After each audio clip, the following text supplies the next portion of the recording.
ఇంతకీ ఈ socialist secular పదాలను ఎప్పుడు చేర్చారు? వీటి తాలూకు ప్రభావం భారత్పై ఎలా ఉంది? ఇది ఎలాంటి పరిస్థితికి దారి తీస్తుంది? భారత్ కాషాయీకరణలో ఇదెలా భాగమవుతుంది?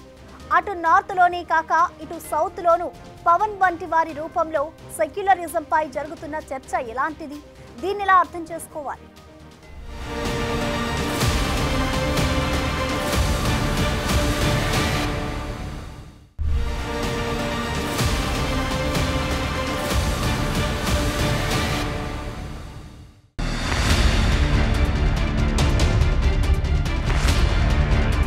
What these atheists say, they don't believe in God. நம்ம கடவுள் நம்ப மாட்டாங்க. கடவுள் நம்ப மாட்றது இல்லைன்னா எல்லா கடவுள் நம்ப கூடாது. பட் இந்த நம்ம நாட்டு atheists எப்படின்னா only Hindu கடவுள் நம்ப மாட்டாங்க. That is the definition of secularism of our country. Atheists of our country. This is the issue of our country. Secularism means no discrimination against anybody in the name of religion. நம்ம நாட்டில் செக்யுலரிஸ்ட் வந்து no discrimination against anybody in the name of religion except Hinduism, except Hindu gods and Hindu culture. మొన్న మురుగన్ మహానాడు సభలోనూ పవన్ సరిగ్గా ఇలాంటి secularist కామెంట్లు చేశారు. ఇది గత కొంతకాలంగా భారతదేశంలో వినిపిస్తున్న మాట. ఆ మాటకొస్తే మొన్న పూణేకి చెందిన లా స్టూడెంట్ శర్మిష్ఠా పనోలి విషయంలోనూ సరిగ్గా ఇలాగే కామెంట్ చేశారు పవన్. దేశంలో సెక్యులరిజం అంటే అది హిందుత్వవాదులను అనడానికి మాత్రమే పనికొచ్చే ఒకానొక వెసులుబాటు కాదని కామెంట్ చేశారాయన. ఈ ధోరణి వెనుక రాజ్యాంగంలోని ఈ సెక్యులరిస్ట్ పదాలే కారణమన్నది వీరందరి వాదనగా తెలుస్తోంది.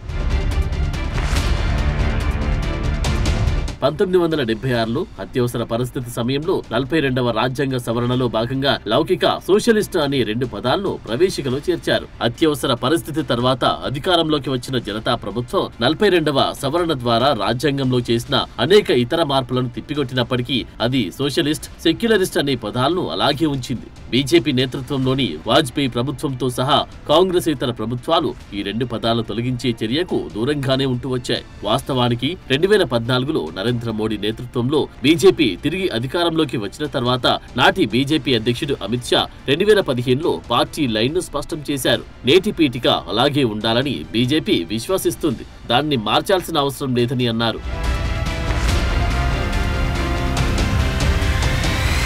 బేసిక్ గా చూస్తే ఇప్పటి వరకు భారత్ కి రక్షణ కవచం ఈ లౌకికవాదమే. పాకిస్తాన్ లా ఒక మతతత్వ దేశంగా భారత్ మారితే దాని విస్తృత రూపం రేపటి రోజున మరొక విధంగా మారే అవకాశం లేకపోలేదు. కానీ బీజేపీ చూస్తుంటే భారత్ ని లౌకికవాదం నుంచి పక్కకు తప్పించేందుకు తీవ్ర యత్నాలు చేస్తున్నట్టే కనిపిస్తుందని అంటారు రాజ్యాంగ నిపుణులు.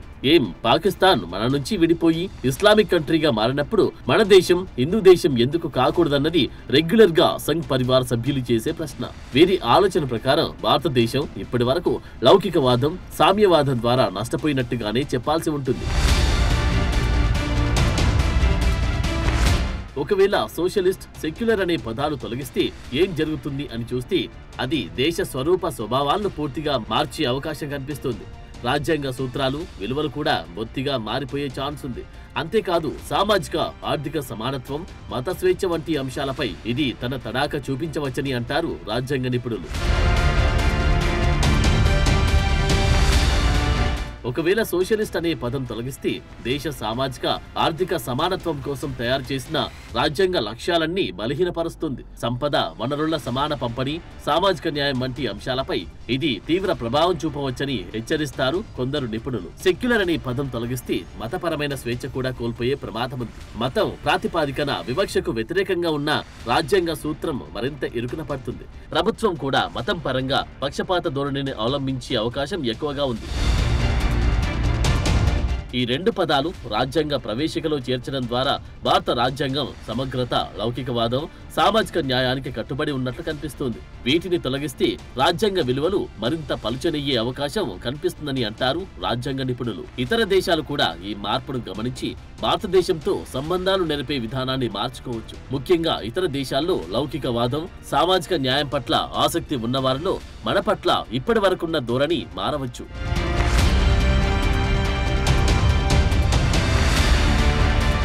సోషలిస్ట్, సెక్యులర్ పదాలు తొలగిస్తే భారత రాజ్యాంగం ప్రాథమిక సూత్రాలు, విలువలు దెబ్బతినే అవకాశం ఉంది. సామాజిక, ఆర్థిక సమానత్వం, మతపరమైన స్వేచ్ఛ వంటి అంశాలపై ప్రతికూల ప్రభావం చూపేలా తెలుస్తోంది.